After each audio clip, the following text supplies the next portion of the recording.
Hello even, देखिए last class के अंदर जो जीन एक्सप्रेशन है उसका जो पूरा प्रोसेस है उसको कंप्लीट कर चुके हैं। आज हम डिस्कस करेंगे रेगुलेशन ऑफ जीन एक्सप्रेशन। आज का हमारा टॉपिक है रेगुलेशन ऑफ जीन एक्सप्रेशन।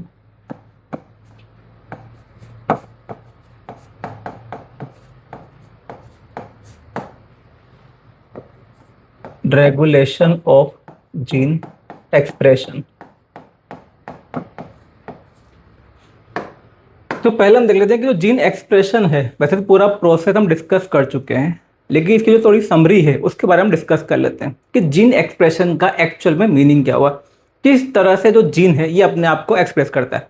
अब पहली बात है कि भाई जीन होता क्या है, जीन किसको बोलते हैं। Gene is segment of DNA. Gene जो है क्या होता है, डीएनए का वो सेगमेंट होता है जिसके पास में किसी पर्टिकुलर जो कैरेक्टर है उसकी इंफॉर्मेशन होती है। देखिए सारा जो डीएनए है, कंप्लीट जो डीएनए है उसको हम जीन नहीं बोलते हैं। जो पूरा डीएनए, डीएनए में क्या होते हैं, कई सारे अलग अलग जीन होते हैं। मतलब आप बोल सकते हो कि जो इन्फॉर्मेशन है वो डीएनए के कुछ कुछ जो सेगमेंट है उनके अंदर क्या रहती है, स्टोर रहती है।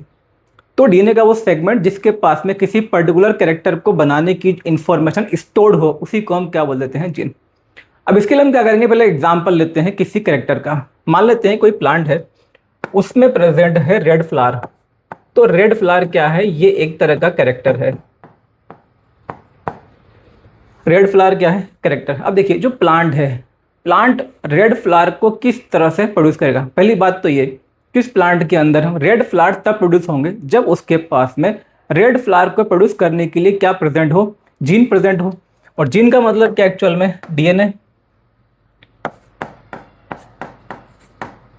तो इसके पास में क्या होना चाहिए, रेड फ्लावर को प्रोड्यूस करने वाला जो जीन है वो प्रेजेंट होगा, ठीक है ना। जो जीन है एक्चुअल में जो पेरेंट है, पेरेंट से प्रोजेनी के अंदर ट्रांसफर होते हैं, तो इसके पास में वो जीन प्रेजेंट है। अभी कोई भी ऑर्गेनिज्म हो उसके अंदर कई सारे जो जीन है, जितने भी कैरेक्टर होते हैं उनको बनाने के लिए जो अलग अलग जीन है वो प्रेजेंट होते हैं।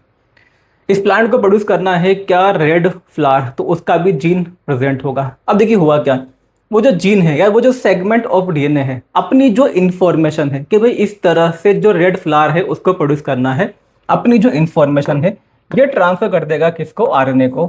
एंड ये जो आरएनए है इसी को हम बोलते हैं क्या, एमआरएनए, मैसेंजर आरएनए। क्या बोलते हैं, मैसेंजर आरएनए। एंड ये जो प्रोसेस है इसी को हम क्या बोल देते हैं, ट्रांसक्रिप्शन। तो ट्रांसक्रिप्शन का मतलब क्या है, जो डीएनए है इसने अपनी जो ट्रांसक्रिप्ट है, अपनी एक जो ट्रांसक्रिप्ट है उसको इसने फॉर्म किया है। तो एक्चुअल में क्या हुआ है, डीएनए के पास में या उस पर्टिकुलर जीन के पास में जो इन्फॉर्मेशन थी कि भाई किस तरह से जो रेड फ्लावर है इसको प्रोड्यूस करना है, वो जो इन्फॉर्मेशन थी वो डीएनए ने क्या किया, डीएनए ने उस इन्फॉर्मेशन को ट्रांसफर कर दिया किसको, आरएनए को। इसको हम क्या बोलते हैं, मैसेंजर आरएनए। क्योंकि ये मैसेज को कैरी करता है, जेनेटिक मैसेज। मैसेज क्या है यहाँ पे, मैसेज ये है कि भाई किस तरह से जो रेड फ्लावर है उसको प्रोड्यूस करना है। तो एक्चुअल में क्या है, जो इन्फॉर्मेशन है वो इन्फॉर्मेशन डीएनए के अंदर एक पर्टिकुलर जो न्यूक्लियोटाइड की सीक्वेंस है उसके फॉर्म में स्टोर्ड है। अब वो जो इन्फॉर्मेशन थी डीएनए के अंदर क्या हुआ, ट्रांसक्रिप्शन, उससे क्या बना, आरएनए, यानी कि मैसेंजर आरएनए। तो वो जो इन्फॉर्मेशन थी, मतलब वो जो स्पेसिफिक सीक्वेंस थी न्यूक्लियोटाइड की, वो किसके पास में आ गई, अब एमआरएनए के पास, मैसेंजर आरएनए। अब ये जो मैसेंजर आरएनए है इस मैसेज को लेके जाता है कहाँ तक, राइबोसोम तक। राइबोसोम जो है इस मैसेंजर आरएनए से अटैच होंगे, इसको पूरा रीड करेंगे। एंड जो भी इसमें न्यूक्लियोटाइड की सीक्वेंस है जिनको हम बोलते हैं कोडोन, कौन कौन से कोडोन है, तो वन बाय वन जो कोडोन है उनके अकॉर्डिंग एक एक करके जो अमीनो एसिड है उनको अटैच करके क्या बनाएंगे, पॉलीपेप्टाइड चेन, जिसको हम क्या बोल सकते हैं, प्रोटीन। तो जो एमआरएनए है इसका फिर क्या होता है, ट्रांसलेशन होता है और इससे क्या बन जाता है, प्रोटीन। एंड ज़्यादातर केस में जो प्रोटीन है इससे क्या बन जाएगा, एंजाइम। अब देखिए हुआ क्या, ये जो प्लांट है, प्लांट के अंदर क्या होगा, प्लांट के अंदर कोई रॉ मटेरियल होगा, कोई रॉ मटेरियल।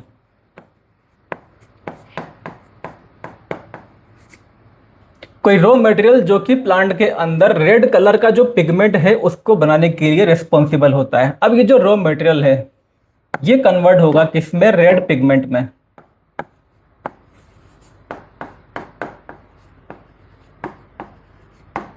जो रॉ मटेरियल है it will convert into red pigment, and इस रॉ मटेरियल को रेड कलर के पिगमेंट में कन्वर्ट करने का जो काम है वो होता है किसका, इस पर्टिकुलर प्रोटीन या एंजाइम का। तो जब ये प्रोटीन या एंजाइम बनेगा, ये प्रोटीन या एंजाइम क्या करेगा, एक्चुअल में जो प्लांट के अंदर रॉ मटेरियल है, कोई ना कोई रॉ मटेरियल होगा, कोई सबस्ट्रेट होगा, उसको कन्वर्ट कर देगा रेड कलर के पिगमेंट में। एंड जब उसमें वो रेड कलर का पिगमेंट बनेगा, उसकी वजह से जो फ्लावर है उसका जो कलर है वो कैसा हो जाएगा, रेड हो जाएगा। तो हम बोलेंगे कि भाई जो जीन है इसने अपने आप को एक्सप्रेस किया। भाई जो जीन है यानी कि जो डीएनए है, इसके पास में इंफॉर्मेशन थी कि रेड फ्लावर को बनाना है। इवन कोई भी ऑर्गेनिज्म हो, उसके अंदर जो भी कैरेक्टर होते हैं, सभी कैरेक्टर की जो इंफॉर्मेशन है वो डीएनए के पास या अलग अलग जो जीन है उनमें स्टोर रहती है। और इस तरह से वो अपनी जो इंफॉर्मेशन है उसको क्या करते हैं, एक्सप्रेस करते हैं। इसी को हम क्या बोलते हैं, जीन का एक्सप्रेशन, जीन एक्सप्रेशन। तो पहले तो बनता है डीएनए से आरएनए, जिसको हम बोलते हैं ट्रांसक्रिप्शन, एंड फिर क्या बनता है आरएनए से प्रोटीन, जिसको हम क्या बोलते हैं, ट्रांसलेशन। तो आप सिंपल सा ये बोल सकते हैं कि जो जीन होता है, जो डीएनए होता है, प्रोटीन या एंजाइम को फॉर्म करके अपने आप को ये एक्सप्रेस करता है। तो ये पूरा जो पार्ट है इसको हम डिस्कस कर चुके हैं। पहले हमने देखा था ट्रांसक्रिप्शन, उसके बाद में लास्ट क्लास में हमने क्या डिस्कस किया, ट्रांसलेशन।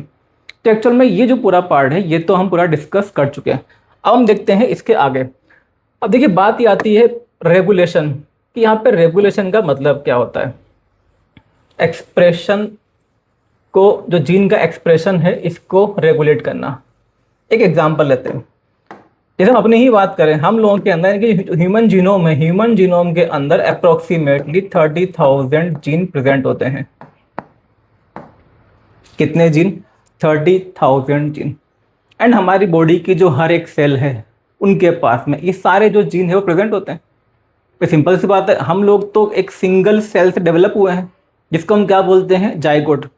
जाइगोट किससे बनाता, by fusion of male gamete and female gamete. तो male gamete, female gamete, male gamete के अंदर 23 क्रोमोसोम, फीमेल गैमेट के अंदर भी 23 क्रोमोसोम, उन दोनों के फर्टिलाइजेशन से क्या बना, जाइगोट, जिसके पास में क्या है, 46 क्रोमोसोम। वो जो जाइगोट था उसके अंदर क्या हुआ है, मल्टीपल माइटोसिस हुए हैं। एंड मल्टीपल माइटोसिस की वजह से हमारा पूरा डेवलपमेंट हुआ है। एक कहा तो जाइगोट एक सिंगल सेल, एंड हम लोग बने हुए हैं ट्रिलियंस ऑफ सेल्स हैं। मतलब सिंगल सेल से जो ट्रिलियंस ऑफ सेल्स बनी है वो बनी है किसकी वजह से, माइटोसिस की वजह से, या जिसको क्या बोलते हैं हम, माइटोटिक डिवीजन। तो सिंपल सी बात ये कि उस जो जाइगोट था, उस जाइगोट के अंदर जो डीएनए था, वही डीएनए हमारी बॉडी की हर एक जो सेल है उसके पास में प्रेजेंट है। क्या आप ये भी बोल सकते हो कि उस जाइगोट के अंदर जो डीएनए था उसमें जो भी जीन प्रेजेंट थे वो सारे जीन हमारी बॉडी की हर एक सेल में प्रेजेंट हैं। हमारी बॉडी की हर एक सेल में सारे जीन प्रेजेंट है। तो जिन जीन के बारे में बात कर रहे हैं ये हमारी बॉडी की हर एक सेल के अंदर प्रेजेंट होते हैं, पहली बात तो ये। अब ये जो जीन है, लेकिन ऐसा नहीं कि हमारी बॉडी की हर एक सेल के अंदर जो सारे जीन है ये एक्सप्रेस होते हैं। देखिए होता क्या है, इनमें से कुछ जो जीन है वो तो ऐसे होते हैं जिनका एक्सप्रेस होना काफ़ी ज़रूरी है, जो हर एक सेल के अंदर एक्सप्रेस होंगे। एग्जाम्पल के लिए जैसे हम बात करें रेस्पिरेशन, जो रेस्पिरेशन का प्रोसेस होता है उसके लिए कई सारे एंजाइम्स की रिक्वायरमेंट होती है। एंड इवन चाहे हम लोग कोई एक्टिविटी करें या ना करें, लेकिन जो रेस्पिरेशन है वो तो हमारी बॉडी की हर सेल के अंदर होता है। तो हमारी बॉडी की जो भी सेल है वो क्या करती हैं, जो रेस्पिरेशन वाले जो एंजाइम है इनको फॉर्म करेंगी। इसका मतलब सिंपल सा ये कि वो जो रेस्पिरेशन में जो यूज़ होने वाले एंजाइम हैं उनके जो जीन है उनका जो एक्सप्रेशन है वो तो हमेशा होगा। तो मतलब वो जो भी जीन होंगे, जैसे मान लीजिए हम बात करते हैं ग्लाइकोलाइसिस के बारे में, या क्रेब साइकिल होती है, और उसके बाद में भी पूरा जो इलेक्ट्रॉन ट्रांसपोर्ट सिस्टम होता है उसमें भी कुछ जैसे एंजाइम आते हैं एटीपीएस। तो जो पूरा रेस्पिरेशन है उसमें जो भी अलग अलग एंजाइम यूज होते हैं उनके जो भी जीन होंगे उनका तो जो एक्सप्रेशन है वो चलता रहेगा। लेकिन कई सारे जीन ऐसे होते हैं जिनका एक्सप्रेशन हमेशा नहीं होता, एंड कई सारे जीन ऐसे हैं जिनका जो एक्सप्रेशन है किसी सेल में तो होगा, किसी दूसरी सेल में नहीं होगा, या किसी पर्टिकुलर जो टिश्यू है या जो ऑर्गन है उसके अंदर तो एक्सप्रेशन होगा, लेकिन जो दूसरा ऑर्गन है, जो टिश्यू है, उसके अंदर उसका एक्सप्रेशन नहीं होगा। एग्जाम्पल के लिए जैसे हम बात करते हैं इंसुलिन। देखिए जो इंसुलिन है, इंसुलिन कहाँ बनता है, हमारा जो पेनक्रियास है उसकी सेल के अंदर बनता है। तो पेनक्रियास की जो सेल है उसके अंदर क्या बनता है, इंसुलिन। मतलब सिंपल सी बात यह है कि जो पेनक्रियास की सेल है उन्हीं के अंदर जो इंसुलिन वाला जीन है उसका एक्सप्रेशन होता है। ये नहीं समझना है कि जो पेनक्रियास वाली सेल है उसी के पास में केवल इंसुलिन का जीन है। भाई इंसुलिन का जो जीन है वो तो हमारी स्किन की सेल के पास भी है, जो मसल सेल है उसके पास भी है। सारे जीन लगभग सारी जो सेल हैं उनके पास में होते हैं, सारे जीन सारी सेल्स के पास में है, लेकिन कौन सा जीन कहाँ पे एक्सप्रेस होगा ये अलग अलग होता है। जैसे हम बात करते हैं मान लीजिए क्रिएटिन के बारे में, तो जो क्रिएटिन प्रोटीन है, हमारा जो हेयर फॉलिकल होते हैं, जो हेयर फॉलिकल है उसमें क्या होता है, जो क्रिएटिन प्रोटीन वाला जो जीन है उसका एक्सप्रेशन होता है। लेकिन जो क्रिएटिन प्रोटीन वाला जीन है उसका एक्सप्रेशन हमारे जो पेनक्रियास की सेल है उसके अंदर नहीं होता है। एंड जो हमारे पेनक्रियास की सेल है उसमें जो इंसुलिन वाला जीन है उसका एक्सप्रेशन होता है। लेकिन हमारा जो पेनक्रियास है उसके अंदर एक्चुअल में जो क्रिएटिन प्रोटीन वाला जीन है वो भी प्रेजेंट है। तो सिंपल सी बात है, हमारी बॉडी की हर एक सेल के अंदर सारे जीन प्रेजेंट हैं, लेकिन सारे जीन हमेशा हर एक सेल के अंदर ही एक्सप्रेस हो ऐसा जरूरी नहीं है। तो इनको किया जाता है क्या, रेगुलेट। इसी को हम क्या बोलते हैं, रेगुलेशन ऑफ जीन एक्सप्रेशन। मतलब ये कि कौन सा जीन कहाँ पे एक्सप्रेस होगा, कौन सा जीन बॉडी की किस सेल के अंदर किस ऑर्गन के अंदर एक्सप्रेस होगा, कब एक्सप्रेस होगा, कितना एक्सप्रेस होगा, इन सब चीज़ों को रेगुलेट किया जाता है। क्योंकि सारे जो जीन हैं, हाँ कुछ जीन तो ऐसे हैं जो कि हमेशा आप बोल सकते हो कि एक्सप्रेस होते हैं, उनका बस थोड़ा सा जो रेट होता है उसके रेट को थोड़ा सा कम या ज़्यादा किया जाता है, बाकी उनका जो एक्सप्रेशन चलता रहेगा। लेकिन जो मैक्सिमम जीन है आप बोल सकते हो उनको क्या किया जाता है, रेगुलेट किया जाता है। एंड कई सारे जो जीन है वो अलग अलग सेल या जो अलग अलग टिश्यू या ऑर्गन है उनके अंदर एक्सप्रेस होते हैं। इस सभी को मिला के हम क्या बोल देते हैं एक्चुअल में, रेगुलेशन ऑफ जीन एक्सप्रेशन। तो ये आपको ध्यान रखना है भाई, ऐसा नहीं समझना है कि जो 30,000 जीन है हर एक सेल के अंदर, जो 30,000 जीन है ये हमेशा एक्सप्रेस नहीं होते हैं। 30,000 जीन ऐसा नहीं कि हर एक सेल के अंदर 30,000 जीन है वो हमेशा क्या हो रहे हैं, एक्सप्रेस हो रहे हैं। भाई सिंपल सी बात है, हमें उनके प्रोटीन की रिक्वायरमेंट ही नहीं है। सेल को जिस जीन के प्रोटीन की रिक्वायरमेंट होती है उसका तो एक्सप्रेशन होगा। एक्सप्रेशन का मतलब क्या होगा कि भाई जो जीन है उससे आरएनए बनेगा, प्रोटीन बनेगा, और ज़्यादातर प्रोटीन से क्या बन जाएगा, एंजाइम बन जाएगा। तो इस तरह से ज़्यादातर जो सेल है, सिंपल सी बात है, सेल को अगर प्रोटीन की रिक्वायरमेंट है तो जीन का एक्सप्रेशन होगा, अगर रिक्वायरमेंट नहीं है तो उस जीन का एक्सप्रेशन नहीं होगा। इसी को हम क्या बोलते हैं, रेगुलेशन ऑफ जीन एक्सप्रेशन। तो यहां से आप समझ सकते हैं कि जो रेगुलेशन है ये भी काफी इंपॉर्टेंट है।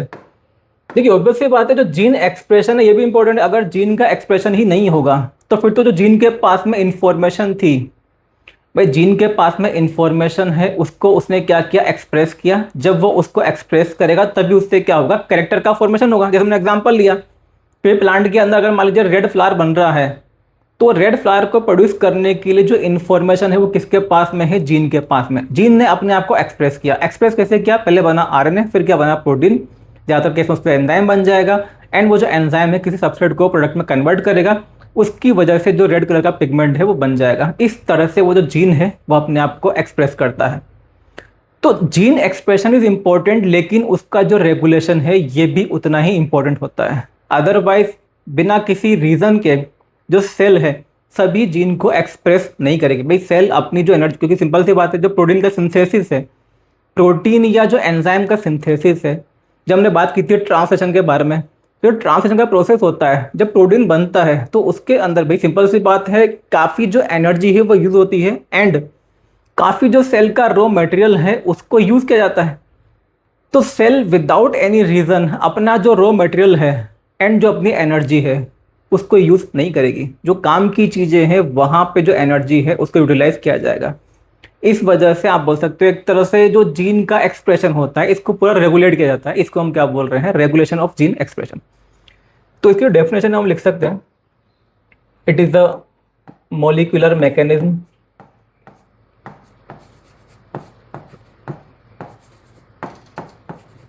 molecular mechanism by which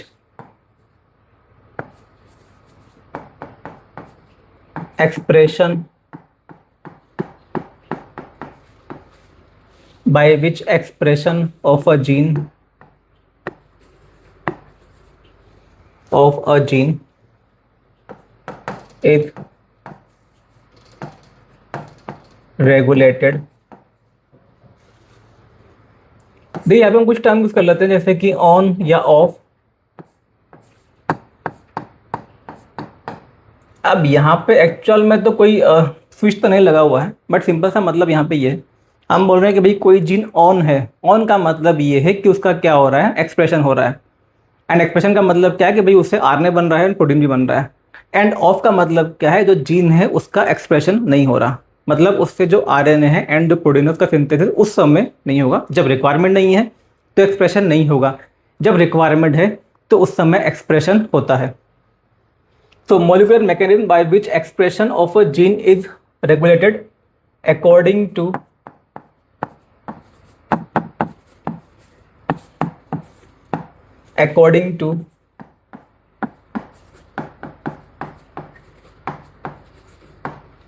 requirement of organism। जो ऑर्गेनिज्म है उसकी जो रिक्वायरमेंट है या जो सेल है उसकी जो रिक्वायरमेंट है उसके अकॉर्डिंग जो जीन है इनको स्विच ऑन या स्विच ऑफ किया जाता है। ठीक है, अब एक्चुअली देखिए जो जीन होते हैं on the basis of regulation इनको दो पार्ट में या दो कैटेगरी में डिवाइड किया जाता है। जो जीन है इनको डिवाइड करते हैं हम दो कैटेगरी में on the basis of regulation. एक तो होते हैं कॉन्स्टिट्यूटिव जीन,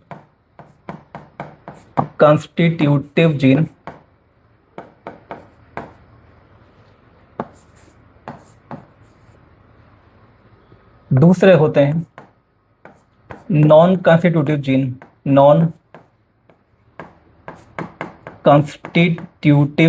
जीन। रेगुलेशन के बेसिस पे जो जीन है इनको हम दो कैटेगरी में डिवाइड कर सकते हैं। एक तो कौन से होते हैं, कॉन्स्टिट्यूटिव जीन, दूसरे होते हैं नॉन कॉन्स्टिट्यूटिव जीन। जो कॉन्स्टिट्यूटिव जीन है ये हम उनको बोलते हैं जिनका हमेशा एक्सप्रेशन होता है, मतलब ऐसे जीन जिनका जो प्रोटीन प्रोडक्ट है उसकी रिक्वायरमेंट सेल को हमेशा होती है, उनको हम क्या बोल देंगे, कॉन्स्टिट्यूटिव जीन, मतलब ये हमेशा ऑन रहते हैं। दूसरे होते हैं कौन से, नॉन कॉन्स्टिट्यूटिव जीन। ये ऐसे जीन है इनका जो प्रोटीन प्रोडक्ट है इसकी रिक्वायरमेंट कभी कभार होती है। जिस समय सेल को रिक्वायरमेंट होगी उस समय कैसे रहेंगे, ये स्विच ऑन रहेंगे। जिस समय सेल को इनका जो प्रोडक्ट है मतलब जो प्रोटीन है जो एंजाइम इनसे बनता है उसकी रिक्वायरमेंट अगर है तो कैसे रहेंगे, ये ऑन रहेंगे। अगर रिक्वायरमेंट नहीं है तो कैसे हो जाएंगे, ये स्विच ऑफ हो जाएंगे। तो पहले हम डिस्कस करेंगे कॉन्स्टिट्यूटिव जीन के बारे में। तो इसमें फर्स्ट हम देखेंगे constitutive gene.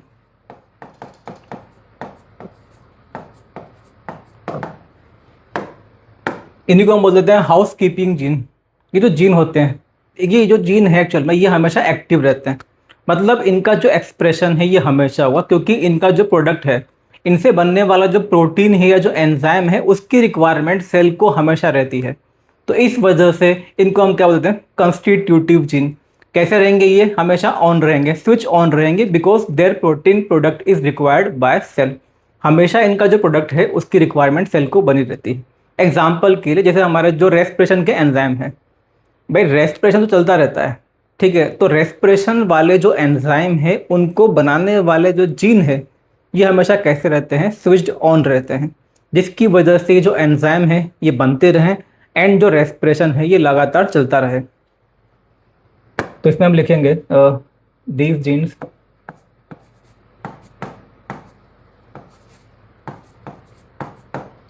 genes always remain active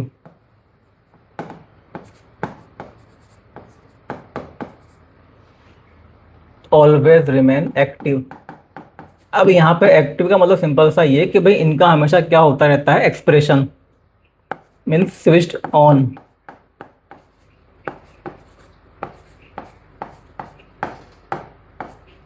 ये हमेशा कैसे रहते हैं, ऑन रहते हैं, because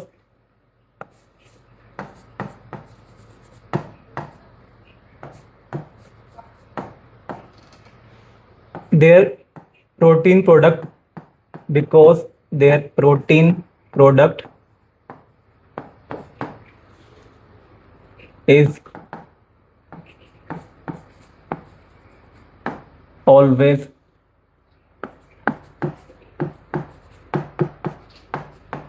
required by cell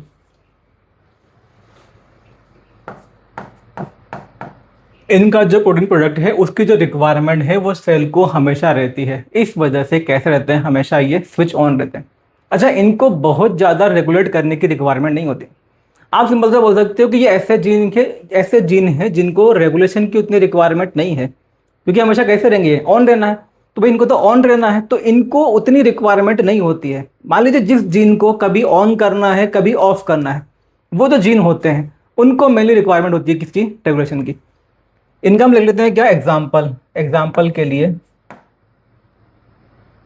enzymes of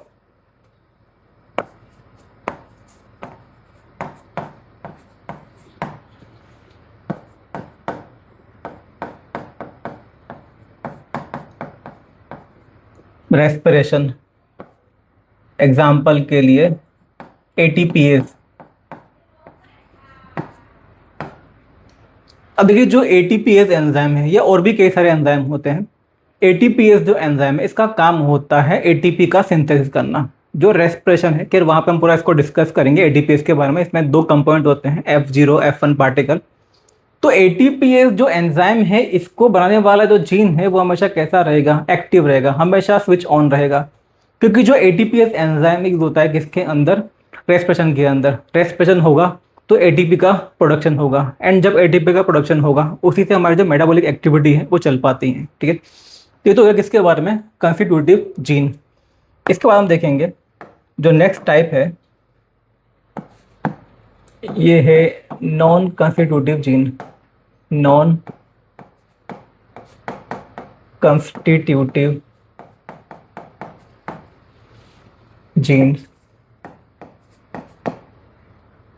ये जीन होते हैं ये हमेशा स्विच ऑन नहीं रहते हैं। इनको कभी तो ऑन किया जाता है एंड कभी इनको ऑफ किया जाता है। अगर मान लीजिए इनसे बनने वाला जो प्रोटीन है उसकी रिक्वायरमेंट है तो इनको ऑन किया जाएगा, अदरवाइज इनको ऑफ कर दिया जाता है।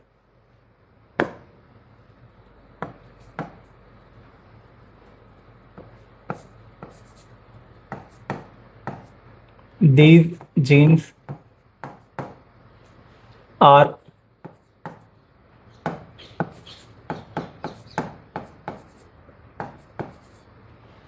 switched on or off according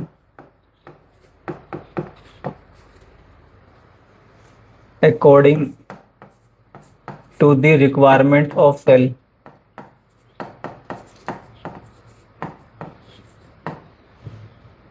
according to the requirement of cell, जो सेल होती है उसकी जो रिक्वायरमेंट है उसके अकॉर्डिंग जो जीन होते हैं इनको या तो स्विच ऑन कर दिया जाता है या फिर स्विच ऑफ कर दिया जाता है। ठीक है, तो ये जो जीन है इनको रिक्वायरमेंट होती है किसकी, रेगुलेशन की।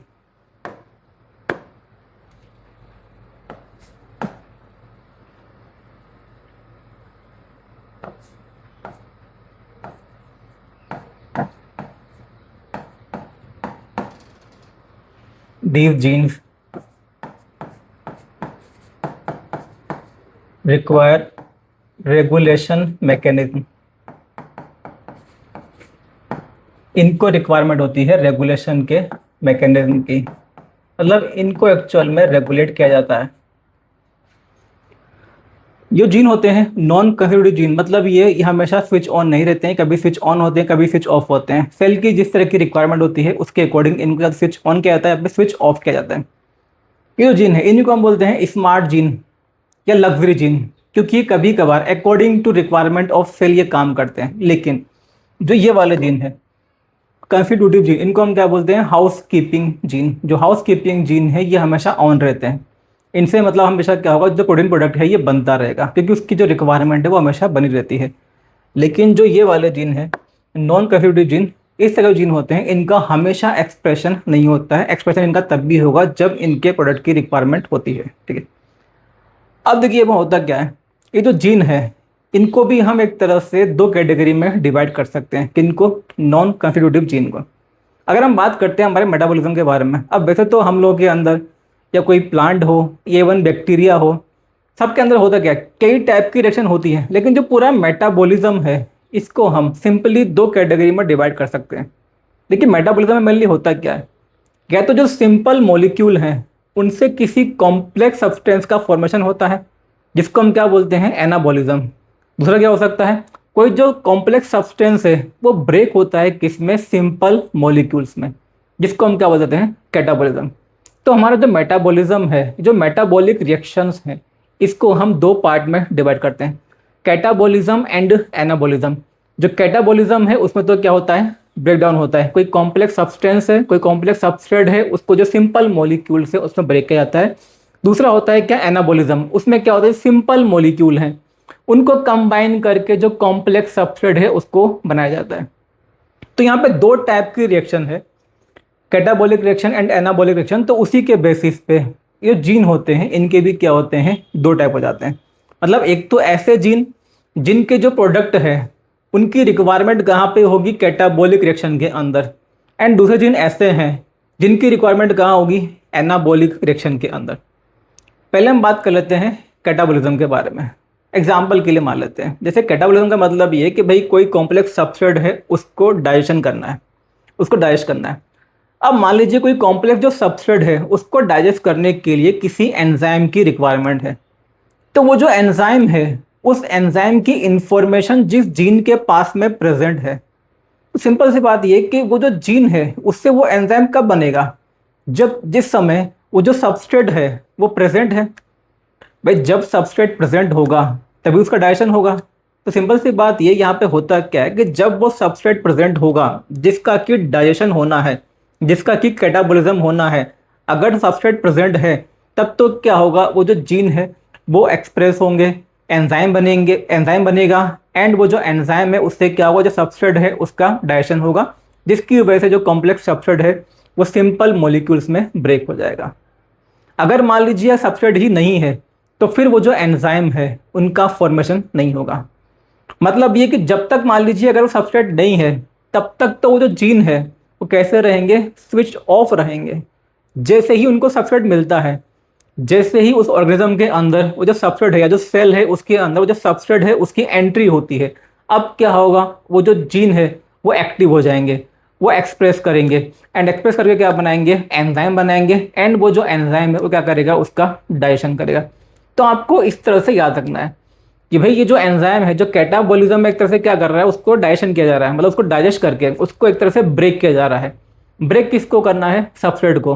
तो जब सबस्ट्रेट होगा तब तो वो जो जीन है वो एक्सप्रेस करके एंजाइम को बनाएंगे, और जब तक सबस्ट्रेट नहीं है तब तक वो जो जीन है वो एक्सप्रेस भी नहीं होंगे। मतलब आप समझ सकते हो कि जो जीन है वो पहले तो क्या रहेंगे, एक तरह से स्विच्ड ऑफ रहेंगे। मैक्सिमम टाइम कैसे रहेंगे, वो स्विच्ड ऑफ। जिस समय जो सबस्ट्रेट है अगर वो सेल के अंदर एंटर करता है तो अब क्या करना है, वो जब सबस्ट्रेट है उसको डाइजेस्ट करना है। अब क्या होगा, जो जीन है वो अपने आप को एक्टिव करेगा, मतलब अपने आप को एक्सप्रेस करेगा, एंजाइम बनाएगा, यानी कि जीन कैसा हो जाएगा, यहाँ पे स्विच ऑन हो जाएगा। तो ऑफ से क्या हो रहा है, यहाँ पे ऑन हो रहा है। ये तो बात होगी किसके बारे में, कैटाबॉलिज्म के बारे में। अब हम बात कर लेते हैं किसके बारे में, एनाबॉलिज्म के बारे में। जो एनाबॉलिज्म है, देखिए एनाबॉलिज्म का मतलब क्या है, जो सिंपल मॉलिक्यूल है उनसे क्या होता है, कोई जो कॉम्प्लेक्स सबस्ट्रेट है उसका फॉर्मेशन होता है। तो जो कॉम्प्लेक्स सबस्ट्रेट है, कोई भी सब्सटेंस से मान लेते हैं सेल को उसकी रिक्वायरमेंट है, तो सेल उसको बनाने के लिए मान लेते हैं कि जो सिंपल मॉलिक्यूल से उनसे बनाना है वो कॉम्प्लेक्स सबस्ट्रेट, तो इस कन्वर्जन को करने के लिए, उसको बनाने के लिए रिक्वायरमेंट है किसकी, एंजाइम की। तो सेल क्या करेगी, सेल जो है मतलब उसके पास में जीन है, जीन का क्या होगा, एक्सप्रेशन होगा, एक्सप्रेशन से क्या बनेगा, एंजाइम बनेगा, एंड वो जो एंजाइम है वो एंजाइम क्या कर रहा है, जो सिंपल मॉलिक्यूल है उनको कंबाइन करके क्या बना रहा है, वो कॉम्प्लेक्स सबस्ट्रेट। सिंथेसिस चलता रहेगा। तो इसका मतलब ये है कि जो जीन है वो कैसा रहेगा, ऑन रहेगा। अब मान लीजिए वो जो सबस्ट्रेट है वो काफ़ी मतलब सफिशिएंट अमाउंट में बन चुका है, जो कॉम्प्लेक्स कंपाउंड बनाना था उसकी जो रिक्वायरमेंट है अब उतनी सेल को नहीं है, क्योंकि वो इनफ बन चुका है। जब काफ़ी ज़्यादा वो बन चुका है तो अब क्या होता है, जो जीन है वो कैसा हो जाएगा, वो स्विच ऑफ हो जाएगा। भाई पहले से काफ़ी बन चुका है तो अब उसको बनाने की ज़रूरत नहीं है, तो कुछ समय के लिए क्या हो गया, वो स्विच ऑफ हो गया। तो पहले कैसा था, ऑन था। जब तक उस कंपाउंड की रिक्वायरमेंट थी कि हाँ भाई इसको सिंथेसाइज करना है। मान लेते कोई अमीनो एसिड है, उसको सिंथेसाइज करना है, तो जीन कैसा रहेगा? ऑन रहेगा। जीन ऑन है, जीन ऑन होने की वजह से उससे क्या बन रहा है? प्रोटीन बन रहा है, एंजाइम बन रहा है। एंड वो जो एंजाइम है वो सिंपल जो मॉलिक्यूल्स है, जो भी प्रिकर्सर है, उसको यूज करके क्या बना रहा है? वो उस अमीनो एसिड को। अब मान लीजिए जो अमीनो एसिड है वो इनफ अमाउंट में बन चुका है। अब क्या होगा भाई? काफ़ी ज़्यादा बन चुका है, तो अब सेल क्या करेगी? जो जीन है उसको क्या कर देगी? स्विच ऑफ, कि भाई अब इसकी रिक्वायरमेंट नहीं है। जब कम होगा तो फिर से बना लेंगे। पहली बात तो ये। तो यहाँ पे क्या हुआ? जब वो कॉम्प्लेक्स सबस्ट्रेट काफ़ी बन गया जिसकी रिक्वायरमेंट थी, जिसको सिंथेसाइज करना था, उस समय क्या होगा? जो सिस्टम है ये स्विच ऑफ हो जाएगा। दूसरा केस क्या हो सकता है? मान लीजिए कभी कभी क्या होता है, जैसे मान लीजिए कोई पर्टिकुलर अमीनो एसिड है, वो सेल को सिंथेसाइज करना था। अब हुआ क्या? सेल को मान लीजिए बाहर से ही मिल गया। तो अगर सेल को बाहर से वो अमीनो एसिड मिल गया, तो अब भी क्या होगा? जो सेल है, वो जो जीन है वो क्या करेगी? उसको स्विच ऑफ कर देगी। क्योंकि भाई जब बाहर से ही कोई चीज़ बनी बनाई मिल रही है, ऑलरेडी मेड है, तो सेल अपने जो रिसोर्सेज हैं उनको यूज़ नहीं करेगी, एंड जो जीन है वो क्या हो जाएगा? स्विच ऑफ हो जाएगा। तो कहने का मतलब सिंपल सा ये है कि जो यहाँ पे नॉन कंस्टिट्यूटिव जीन होते हैं, इनके भी दो पार्ट होते हैं, दो कैटेगरी में इनको हम डिवाइड कर सकते हैं।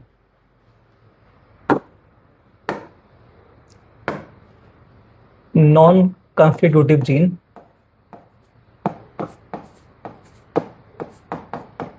नॉन कंस्टिट्यूटिव जीन,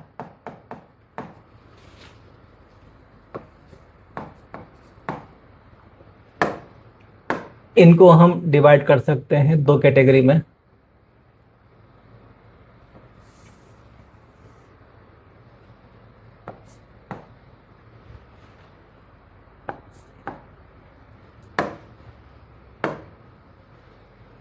देखिए, एक तो होता है इंड्यूसिबल जीन,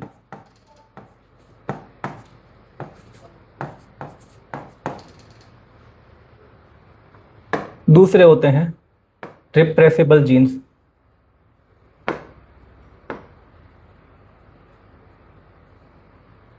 इंड्यूसिबल जीन्स,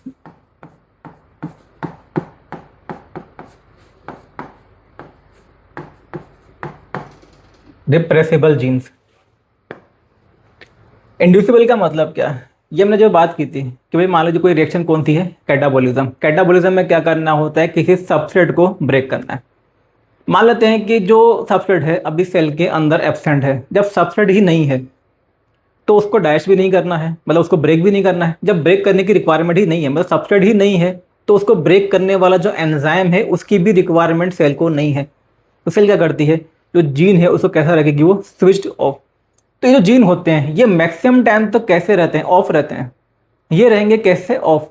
जैसे ही सबसेट आएगा अभी क्या हो जाएंगे? उसको डैश करने के लिए ऑन हो जाएंगे।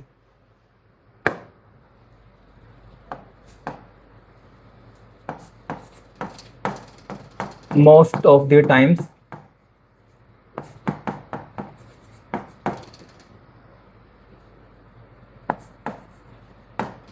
these genes remain switched off। Maximum time जो है जीन कैसे रहते हैं? स्विच ऑफ रहते हैं। कैसे रहेंगे ये स्विच ऑफ? क्योंकि ये यूज होते हैं कैटाबॉलिज्म में। एंड कैटाबॉलिज्म कब होगा? जब सबस्ट्रेट सेल के अंदर एंटर करेगा। जैसे ही सबस्ट्रेट सेल के अंदर एंटर करेगा अब क्या होगा? जो जीन है वो ऑन हो जाएगा। जीन से बनेगा मतलब ट्रांसक्रिप्शन से आरएनए, प्रोटीन, एंजाइम बनेगा। वो जो एंजाइम है उस सबस्ट्रेट को फिर डाइजेस्ट कर देगा। तो मैक्सिमम टाइम तो कैसे रहते हैं? ऑफ रहते हैं। ऑन कब होंगे? जिस समय जो सबस्ट्रेट है उसकी एंट्री होती है। ठीक है, तो मैक्सिमम टाइम तो ऑफ। आप बोल सकते हो इनकी जो डिफॉल्ट सेटिंग है वो क्या होती है? ऑफ रहती है। किसमें यूज होते हैं ये? कैटाबॉलिज्म में। जो रिप्रेसिबल जीन है ये most of the time on रहते हैं।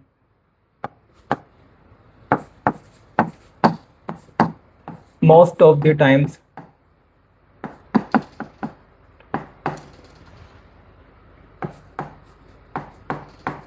these genes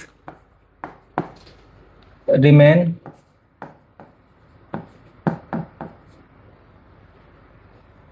switched on switched on. Maximum time ये जो जीन है कैसे रहते हैं, ये स्विच ऑन रहते हैं, एंड ये कैसे रहते हैं, ये रहते हैं स्विच्ड ऑफ। मतलब इन जीन की जो डिफॉल्ट सेटिंग है वो क्या है, ऑफ है, ये ऑफ रहेंगे, ये मैक्सिमम टाइम ऑफ रहते हैं। इनको ऑन करना पड़ता है। ऑन कब होंगे, जैसे ही सबसेट एंटर होगा जिसको कि डैश करना है, तब जो जीन है वो कैसे हो जाएंगे, ऑन हो जाएंगे। मतलब ये ऑफ से ऑन होते हैं। एंड इसमें क्या होगा, ये जो जीन है ये मैक्सिमम टाइम कैसे रहते हैं, ऑन रहते हैं, क्योंकि यूज होते हैं किसमें, एनाबोलिज्म में। तो मान लीजिए किसी कंपाउंड को, मान लेते हैं जैसे हमने एग्जांपल लिया था, किसी अमीनो एसिड को ये बना रहे हैं। अब वो जो अमीनो एसिड है वो काफ़ी इनफ अमाउंट में बन चुका है। अब क्या हो जाएंगे, ये ऑफ हो जाएंगे कि भाई पहले से ही काफ़ी बन चुका है। या ये भी हो सकता है कि सेल को बाहर से ही वो अमीनो एसिड अगर मिल गया, तब भी क्या हो जाएंगे, ये स्विच ऑफ हो जाएंगे। तो ये मैक्सिमम टाइम ऑन रहते हैं। इनकी जो डिफ़ॉल्ट सेटिंग है वो क्या है, ऑन है। तो आपको ध्यान ये रखना है कि ये वाले जीन है इंड्यूसेबल जीन, ये ऑफ से ऑन किए जाते हैं, ऑफ से ऑन।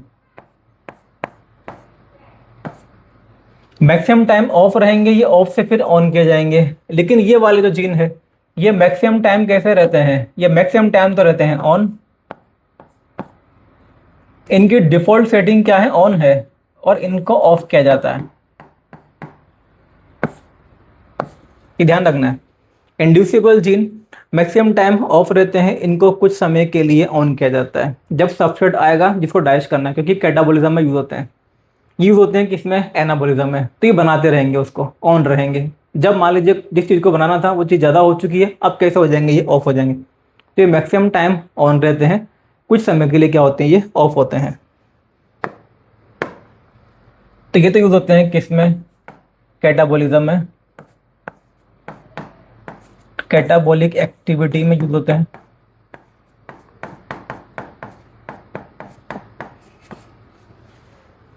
एंड ये जो जीन है ये यूज होते हैं किसमें, एनाबोलिज्म में, या एनाबॉलिक एक्टिविटी,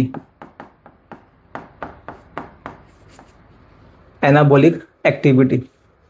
जो एनाबोलिज्म है उसमें ये यूज होते हैं, जो एनाबॉलिक एक्टिविटी है उसमें यूज होते हैं। देखिए जैसे हम एग्जांपल दे सकते हैं, जैसे जो बैक्टीरिया है, जो इकोलाई है, इकोलाई के अंदर ये ऑब्जर्व किया गया कि इकोलाई के पास में ट्रिप्टोफैन को बनाने वाला जो जीन है, ट्रिप्टोफैन एक अमीनो एसिड होता है, ट्रिप्टोफैन को बनाने वाला जीन है वो प्रेजेंट होता है। अब देखा गया कि जो जीन है वो कैसा रहता है, ऑन रहता है। ऑन रहेगा तो ट्रिप्टोफैन अमीनो एसिड है वो उसके अंदर बनता रहेगा। जिस समय ट्रिप्टोफैन अमीनो एसिड ज़्यादा आते हैं उस समय क्या होता है, वो अपने जो जीन है उसको क्या कर लेता है, स्विच ऑफ।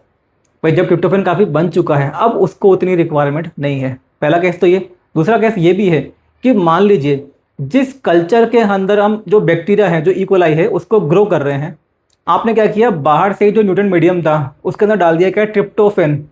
तो अब तो जो वो बैक्टीरिया है, जो इकोलाई है, वो ट्रिप्टोफैन को बाहर से ही ले लेगा। तो अब उसको रिक्वायरमेंट नहीं है अपनी जो मशीनरी है उसको यूज़ करने की। तो जैसे ही उसकी सेल को बाहर से ट्रिप्टोफैन मिलता है तो क्या करता है, अपना जो सिस्टम है, जो अपना जीन है जिससे कि ट्रिप्टोफैन बन रहा था, उसको क्या कर देगा, वो स्विच ऑफ कर देगा। तो या तो ज़्यादा बन जाए तब ऑफ करेगा, या फिर वो चीज़ बनी हुई पहले से ही बाहर से मिल जाए तब भी जो सेल है उसको क्या कर देगी, वो स्विच ऑफ कर देगी। तो ये क्या होता है, ये मैक्सिमम टाइम ऑन रहता है, जब वो इनफ अमाउंट में बन जाएगा ऑफ कर दिया जाएगा। तो इंड्यूसिबल जो जीन है, जो इंड्यूसिबल सिस्टम है, ये किस में मिलता है आपको, कैटाबोलिक एक्टिविटी में, जब किसी सबस्ट्रेट का कैटाबोलिज्म होता है। एंड ये वाला जो सिस्टम है, रिप्रेसिबल सिस्टम, ये किस में मिलता है आपको, एनाबोलिक एक्टिविटी में। ठीक है। इवन यहाँ पे तो क्या है कि जो ट्रिप्टोफैन है, जो हमने भी एग्जांपल लिया, ट्रिप्टोफैन जब ज़्यादा आता है तो खुद ट्रिप्टोफैन जाके जो फीडबैक इनिबिशन होता है उस प्रोसेस से जो जीन है उसको इनएक्टिव कर देगा। यानी कि वो जीन है वो कैसा हो जाएगा, स्विच ऑफ हो जाएगा। जब ट्रिप्टोफैन काफ़ी ज़्यादा आता है तो ट्रिप्टोफैन जो है इस केस में फीडबैक इनहिबिशन से, हो सकता है आपने एंजाइम के अंदर पढ़ा हो, ये जो फीडबैक इनहिबिशन है उस प्रोसेस से जो जीन है उसको क्या कर देता है, ये इनएक्टिव कर देता है। तो जीन है वो कैसा हो जाएगा, स्विच ऑफ हो जाएगा। तो ये इंड्यूसिबल जीन एंड ये क्या है, रिप्रेसिबल जीन। ठीक है। अब देखिए जो अगर हम बात करते हैं यहाँ पे पूरे प्रोसेस के बारे में कि जो जीन रेगुलेशन है इसका पूरा मैकेनिज्म क्या है। देखिए जो प्रोक्योड है, प्रोक्योड के अंदर चीज़ें हमें ज़्यादा पता है, क्योंकि जो प्रोक्योड है उनके अंदर जो सिस्टम है रेगुलेशन का वो कंपैरेटिवली काफ़ी ईजी है, आप बोल मतलब कंपैरेटिवली ईजी है। लेकिन जो यूकैरियोट्स हैं, अब जैसे हम अपनी ही बात करें तो भाई ह्यूमन बीइंग के अंदर एक तो जो जीन है वो काफ़ी ज़्यादा है, इतनी सारी सेल्स हैं। अब इतनी सारी सेल हैं, इतना जो कॉम्प्लेक्स सिस्टम है, तो यूकैरियोटिक जो यहाँ पे एक्सप्रेशन है, जो रेगुलेशन है जीन के एक्सप्रेशन का, वो अभी भी सारी चीज़ें हमें नहीं पता है। एनसीईआरटी के अंदर भी मेनली जो आपको मैकेनिज्म दिया हुआ है वो दिया हुआ है बैक्टीरिया के बारे में। तो मेनली जो बैक्टीरिया है उसके बारे में दिया है। हाँ, जो यूकैरियोट्स हैं उनके बारे में थोड़ी बहुत चीज़ें दी हुई हैं, वो भी हम यहाँ पर डिस्कस करेंगे। तो पहले हम बात कर लेते हैं इसके मैकेनिज्म के बारे में। तो जो मैकेनिज्म है उसको ज़्यादा डिटेल में देखा गया है प्रोकैरियोट्स के अंदर।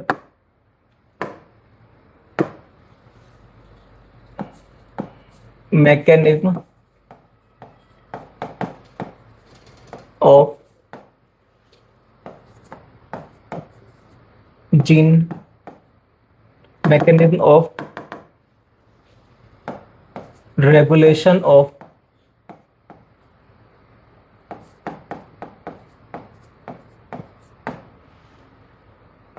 Gene expression.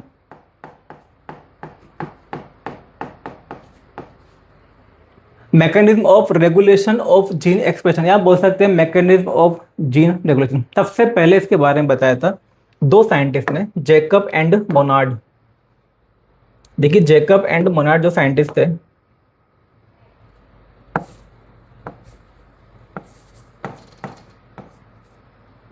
Jacob and Monod, इन्होंने ई कोलाई पे अपना एक्सपेरिमेंट किया। एंड ई कोलाई पे एक्सपेरिमेंट करके इन्होंने दिया operon system, operon operon system for gene regulation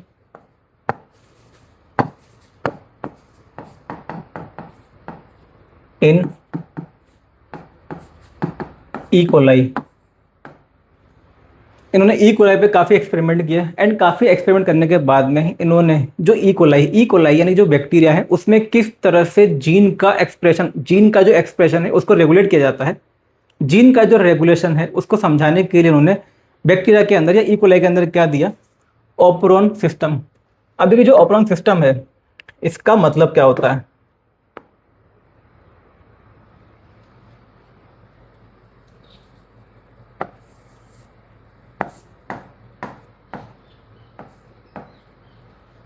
ये जो ओपरॉन है, ओपरॉन का मतलब क्या है, इन्होंने ये बताया कि क्या होता है कि जो जीन है, जीन का ग्रुप मिलता है, डीएनए का एक तरह से सेगमेंट जिसके अंदर क्या होता है, जीन का एक ग्रुप होता है। एंड वो जो जीन का ग्रुप है ये एक तरह की जीन को रेगुलेट करने वाले जो यूनिट है, जीन रेगुलेटिंग यूनिट की तरह काम करता है।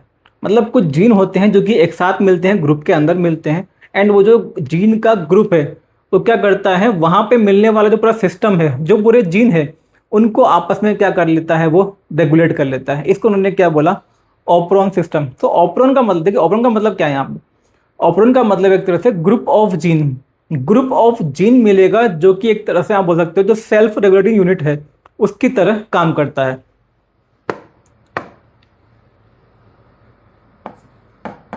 Operon is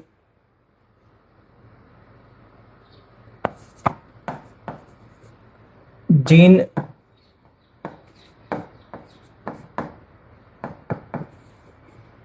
regulating unit.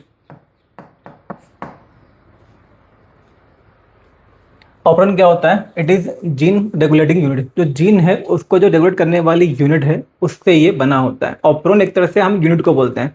And ये जो यूनिट है इसके अंदर एक्चुअल में एक जीन नहीं बल्कि कुछ जीन का ग्रुप मिलता है। देखिए ऑपरन टर्म आप समझ सकते हो, जैसे जो ओपेरा हाउस होते हैं, जो ओपेरा हाउस है उसमें क्या होता है, कई सारे जो म्यूजिशियन होते हैं वो एक साथ मिलके एक जो कोऑर्डिनेशन है उसमें काम करते हैं एंड कोई जो पर्टिकुलर म्यूजिक है उसको प्रोड्यूस करते हैं। उसी तरह से जो ऑपरॉन है उस ग्रुप के लिए ही यहाँ पे टर्म यूज किया गया है कि भाई कई सारे जीन होते हैं जो कि एक कोऑर्डिनेशन में काम करते हैं। एंड कोऑर्डिनेशन में काम करके जो वहाँ पे जो स्ट्रक्चरल जीन है उसका जो एक्सप्रेशन है उसको क्या करते हैं, ये रेगुलेट करते हैं।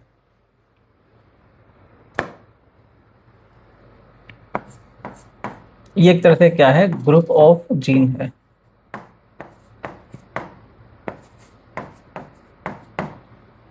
ग्रुप ऑफ जीन जो कि किसी तरह काम करता है, एक तरह की जीन रेगुलेटिंग यूनिट की तरह। अब देखिए जो ऑपरॉन है इसके अंदर अलग अलग टाइप के जीन है। मेनली इसके अंदर 4 टाइप के जो जीन है वो हमें मिलते हैं।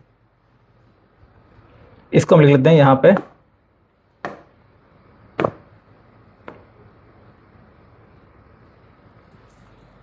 Operon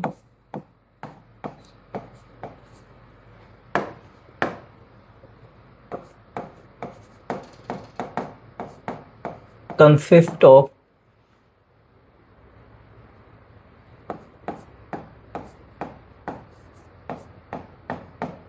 4 types of genes. Operon consist of 4 types of gene, मतलब प्रोकैरियोट के अंदर एक तरह से डीएनए का वो सेगमेंट जिसके अंदर कुछ जीन का ग्रुप है, और वो जो ग्रुप होता है वो एक कोऑर्डिनेशन में काम करता है, एंड जो जीन का एक्सप्रेशन है उसको क्या करता है, वो रेगुलेट करता है। So it consist of 4 types of gene. Operon is group of gene, या क्या बोल सकते हो आप, it is a segment of DNA.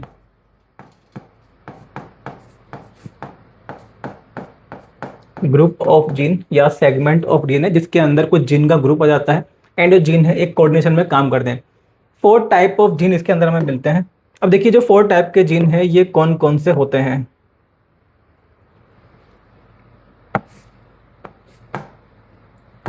Structural gene,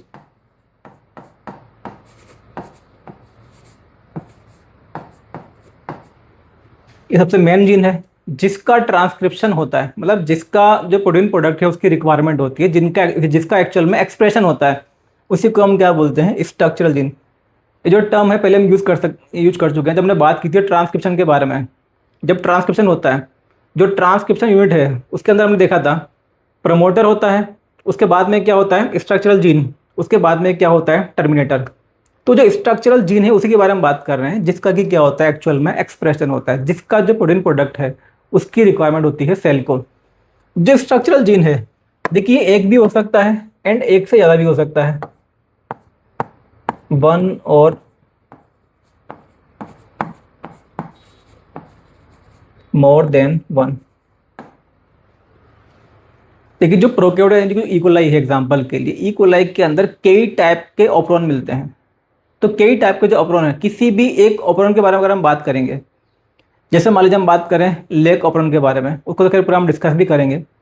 जो लेक ऑपरॉन है या कोई भी ऑपरॉन हो, ऑपरॉन में क्या होगा, कुछ ही कॉमन चीज़ें हैं। स्ट्रक्चरल जीन मिलेगा जो कि एक भी हो सकता है, एक से ज़्यादा भी हो सकते हैं। इसके अलावा इसके अंदर मिलता है प्रमोटर। देखिए स्ट्रक्चरल जीन तो हम किसको बोलते हैं, जिसका क्या होता है ट्रांसक्रिप्शन होता है, ट्रांसलेशन होता है। जब ट्रांसलेशन होगा तो उससे फिर प्रोटीन बनेगा, एंजाइम बनेगा। प्रमोटर, प्रमोटर जो है ये एक ही होगा। प्रमोटर किसको बोलते हैं भाई, जब ट्रांसक्रिप्शन होता है तो ट्रांसक्रिप्शन के टाइम पे जो आरएनए पॉलीमरेज है जहाँ पे एग्जैक्टली बाइंड करके ट्रांसक्रिप्शन को स्टार्ट करता है, उसी को हम क्या बोलेंगे, प्रमोटर। एंड ये जो प्रमोटर है ये कहाँ प्रेजेंट होता है, जो स्ट्रक्चरल जीन है इससे पहले होता है अपस्ट्रीम में, ये हम बात कर चुके हैं अपस्ट्रीम डाउनस्ट्रीम। जो ट्रांसक्रिप्शन है ये कैसे होता है, प्रमोटर टू टर्मिनेटर। तो जो स्ट्रक्चरल जीन है उसके जो अपस्ट्रीम है वहाँ पे होता है प्रमोटर, जहाँ पे कि आरएनए पॉलीमरेज बाइंड करता है एंड फिर ट्रांसक्रिप्शन को स्टार्ट करता है। तो ये मिलता है 1।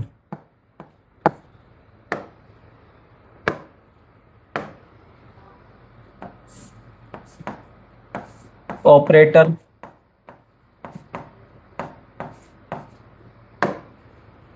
देखिए जो ऑपरेटर है, जो हम यहाँ पे टर्म यूज करते हैं एक्चुअल में, स्विच ऑन, कि भाई जो जीन है उसको स्विच ऑन कर दिया, स्विच ऑफ कर दिया।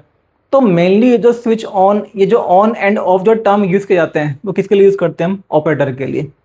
जो ऑपरेटर है यही यहाँ पे एक तरह से आप बोल सकते हो कि कुछ ऐसा काम करता है जिसकी वजह से जो जीन है वो क्या होता है, स्विच ऑन हो जाता है या स्विच ऑफ हो जाता है। जनरली जो ऑपरेटर है ये मिलता है प्रमोटर एंड स्ट्रक्चरल जीन के बीच में। प्रमोटर मिलेगा, देखिए वैसे तो हम क्या बोलते हैं कि जो प्रमोटर है, प्रमोटर के बाद में क्या आता है स्ट्रक्चरल जीन, बट एक्चुअल में जो प्रमोटर है उसके जस्ट बाद क्या मिलता है, ऑपरेटर।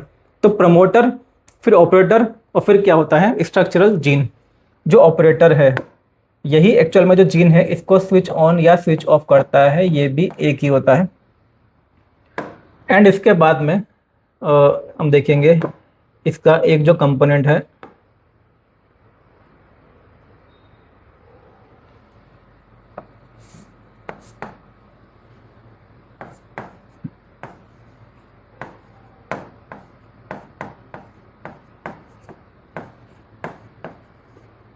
रेगुलेटरी जीन,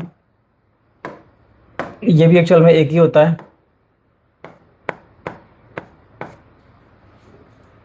अब कई सारे जो साइंटिस्ट है, जो कई सारे ऑथर्स हैं, वो जो रेगुलेटरी जीन है इसको एक्चुअल में जो ऑपरोन है उसके अंदर कंसिडर नहीं करते हैं। लेकिन खैर जो एनसीईआरटी उसमें सारी चीज़ एक साथ दी हुई है, तो खैर आपको ये सारी चीज़ में याद रखनी है। ऑपरोन के अंदर क्या क्या मिलेगा, स्ट्रक्चरल जीन जो कि एक भी हो सकता है, एक से ज़्यादा भी हो सकता है। देखते हैं अगर हम जैसे हम बात कर रहे हैं यहाँ पे प्रोकैरियोट के बारे में, ज़्यादातर केस में हमको एक से ज़्यादा जो स्ट्रक्चरल जीन है वो देखने को मिलते हैं। प्रमोटर एक ही होता है। प्रमोटर कहाँ होगा, बिफोर स्ट्रक्चरल जीन।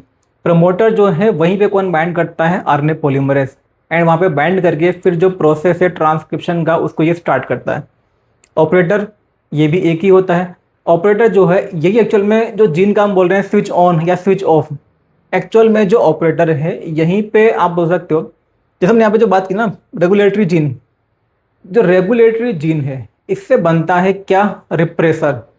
अब वो जो रिप्रेसर है वो फिर बाइंड करता है कहाँ पे, ऑपरेटर पे।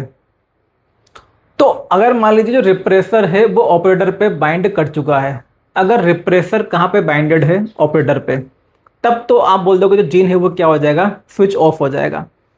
रेगुलेटरी जो प्रोटीन है, जो रेगुलेटरी जीन है एक्चुअल में उससे क्या बनता है, प्रोटीन बनता है, और ये हमेशा बनता रहेगा। रेगुलेटरी जीन से क्या बनेगा, प्रोटीन बनेगा, रिप्रेसर बनेगा, एंड वो जो रिप्रेसर है वही बाइंड करता है कहाँ पे, ऑपरेटर पे। ऑपरेटर कहाँ पे होता है, प्रमोटर एंड स्ट्रक्चरल जीन के बीच में होता है कौन, ऑपरेटर। सारी चीज़ें आगे हम जब एग्जाम्पल लेंगे लेक ऑपरेशन का वहाँ पर डिस्कस करेंगे, बट अभी के लिए आपको थोड़ा समझना है। Operator is present between promoter and structural gene. Operator वो रीजन है जहाँ पे रिप्रेसर बाइंड करता है, ठीक है ना। एंड ये क्या है, रेगुलेटरी जीन। तो प्रमोटर, ऑपरेटर, रेगुलेटरी जीन ये सब क्या होते हैं, एक एक होते हैं। बाकी जो स्ट्रक्चरल जीन है ये एक भी हो सकता है, एक से ज़्यादा भी हो सकता है। अब देखिए जो जेकब एंड मोनार्ड थे, इन्होंने जो सिस्टम दिया है ऑपरोन का, वो दोनों तरह के प्रोसेस के लिए दिया है। इंड्यूसिबल सिस्टम के लिए भी दिया है एंड रिप्रेसिबल सिस्टम के लिए भी दिया है।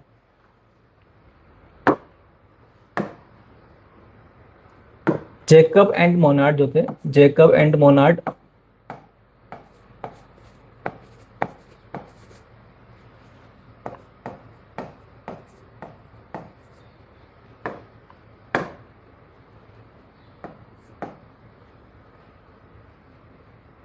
explained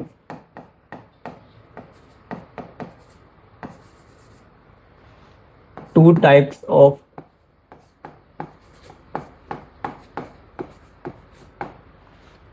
operon system, two types of operon system। इन्होंने इकोलाई के अंदर ही दो टाइप के जो ऑपरोन सिस्टम है उनको इन्होंने एक्सप्लेन किया। इनमें से एक तो होता है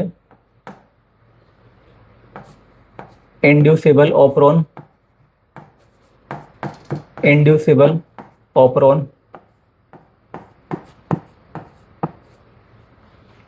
इसमें हम एग्जांपल लेंगे इसका,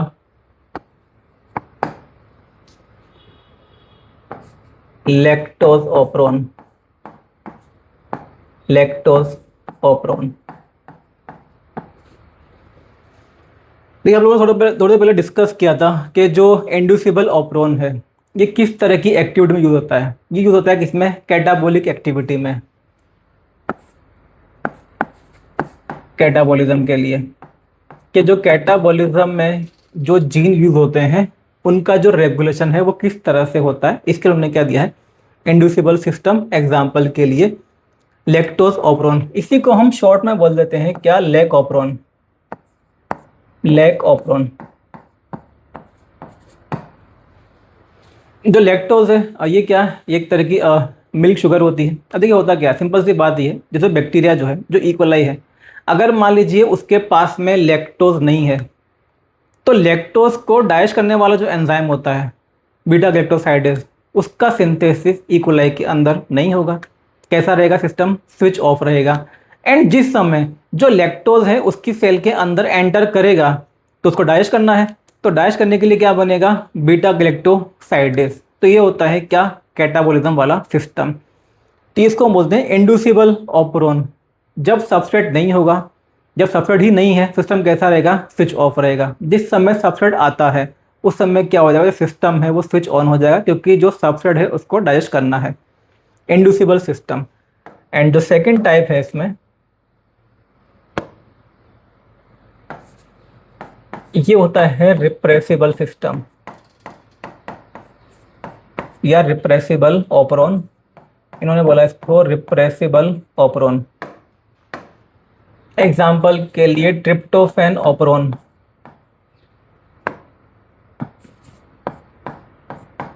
ट्रिप्टोफैन ऑपरोन। ट्रिप्टोफैन ऑपरोन को ही शॉर्ट में बोल देते हैं क्या? TRP operon, TRP operon. ये जो ऑपरोन है यूज होता है किसमें? एनाबॉलिक एक्टिविटी में या एनाबॉलिज्म में। तो जो इकोलाई है, इकोलाई को रिक्वायरमेंट है ट्रिप्टोफैन की। तो इकोलाई क्या करेगा? जो ट्रिप्टोफैन है उसको सिंथेसाइज करता रहेगा, यानी कि जो सिस्टम है उसका, वो जो जीन है जो ट्रिप्टोफैन को बनाता है, जो ट्रिप्टोफैन को कोड करता है, वो जीन कैसा रहेगा? ऑन रहेगा। अब क्या होगा? जो ट्रिप्टोफैन है ये इनफ अमाउंट में बन चुका है, या मान लीजिए जो इकोलाई है इसको बाहर से ट्रिप्टोफैन मिल गया, तो अब क्या हो जाएगा? यहाँ पे जीन है वो कैसा हो जाएगा? स्विच ऑफ हो जाएगा। इसको हम क्या बोलते हैं? रिप्रेसिबल। इवन इस केस में तो क्या होता है? जब ट्रिप्टोफैन ज़्यादा होता है तो ट्रिप्टोफैन खुद जाके जो फीडबैक इनहिबिशन है उससे जो जीन का सिस्टम है, जो जीन है, जो ऑपरोन है, उसको क्या कर देता है? ये ऑफ कर देता है। तो ये हो गया आपका रिप्रेसिबल ऑपरोन। मतलब जो एनाबोलिज्म वाली जो रिएक्शंस हैं उनके लिए तो क्या दिया है इन्होंने? रिप्रेसिबल ऑपरोन। कि ज़्यादातर केस में जो सिस्टम है कैसा रहता है? ऑन रहता है। जब वो चीज़ बन जाती है तब वो क्या होता है? ऑफ हो जाता है। एंड कैटाबोलिज्म के लिए क्या दिया है? इंड्यूसिबल ऑपरोन। यहाँ पे क्या होगा? जब तक सबस्ट्रेट नहीं है तो सिस्टम कैसा रहेगा? ऑफ रहेगा। जैसे ही सबस्ट्रेट आएगा अब उसको डाइजेस्ट करना है, सिस्टम कैसा हो जाएगा? यहाँ पे ऑन हो जाएगा। तो इसको बोलते हैं इंड्यूसिबल, क्योंकि इसको इंड्यूस किया जा रहा है। एंड इंड्यूस कौन कर रहा है? जो सबस्ट्रेट है वो खुद इंड्यूस कर रहा है। तो जब तक ई कोलाई के पास में जब तक लैक्टोज नहीं है तब तक सिस्टम कैसा है? ऑफ है। जैसे ही लैक्टोज आया, जो लैक्टोज है वो खुद इसको इंड्यूस करता है। लैक्टोज यहाँ पे काम करता है किसका? इंड्यूसर का। जो लैक्टोज जैसे ही आएगा इसको इंड्यूस करेगा, अब जो जीन है वो एक्टिव हो जाएगा, यानी कि ऑन हो जाएगा। तो ये ऑफ से ऑन हो जाता है। एंड रिप्रेसिबल में क्या है? ये पहले से ऑन रहता है। जैसे यहाँ पे जो ट्रिप्टोफैन है, जो भी चीज़ें यहाँ पे बनानी है वो बनती रहेगी। उसके बाद जब वो इनफ अमाउंट में बन जाती है उसके बाद में जो सिस्टम है वो कैसा होता है? स्विच ऑफ हो जाता है। तो इंड्यूसिबल ऑपरोन एंड रिप्रेसिबल ऑपरोन, ये दो टाइप के जो ऑपरोन है दी थे किसने? जेकब एंड मोनार्ड ने। ठीक है।